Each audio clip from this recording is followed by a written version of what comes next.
సహోదరి, నువ్వు ఇల్లు సంపాదించవచ్చు, కానీ ఆ ఇంట్లో సమాధానం మాత్రం సంపాదించలేవు. లేదా నువ్వు మంచి ఖరీదైన ఇల్లు కొనొచ్చు, కానీ ఆ ఇంట్లో సమాధానం మాత్రం కొనడం సాధ్యము కాదు. డబ్బుతో నీ కొడుకుకో కూతురుకో ఘనంగా పెళ్లి చేయొచ్చు, కానీ డబ్బుతో మాత్రం వాళ్ళ కుటుంబాన్ని కట్టడం మాత్రం సాధ్యము కాదు. డబ్బు ఇచ్చి డొనేషన్ కట్టి నువ్వు నీ కొడుక్కి విద్యనైతే నువ్వు నేర్పించవచ్చేమో, కానీ సంస్కారం మాత్రం నేర్పించడం సాధ్యము కాదు. నీ దగ్గర డబ్బుతో ఖరీదైనటువంటి మందులు కొనొచ్చేమో, కానీ ఆరోగ్యాన్ని మాత్రం కొనడము సాధ్యము కాదు.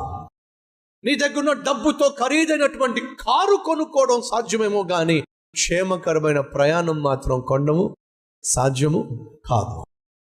నీ దగ్గర డబ్బుతో ఖరీదైనటువంటి సోఫా సెట్లు, ఖరీదైనటువంటి రిఫ్రిజిరేటర్స్, ఖరీదైనటువంటి ఫర్నిచర్ కొనుక్కోవచ్చేమో, పెద్ద మంచం కొనుక్కోవచ్చేమో, కానీ సుఖము నిద్ర కొనడం మాత్రము సాధ్యము కాదు.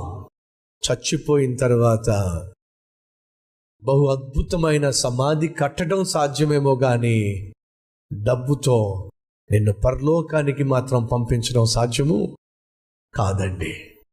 నువ్వు పరలోకానికి వెళ్ళాలన్నా, నీ కుటుంబం కట్టబడాలి అన్నా, ప్రశాంతంగా నీకు నిద్ర పట్టాలి అన్నా, వివేకము కలిగి జీవించాలి అన్నా, సుఖ సంతోషాలతో క్షేమముతో వర్ధిల్లాలి అన్నా, ఇవేవి కూడా మనుషుల చేతిలో, డబ్బు చేతిలో లేవండి.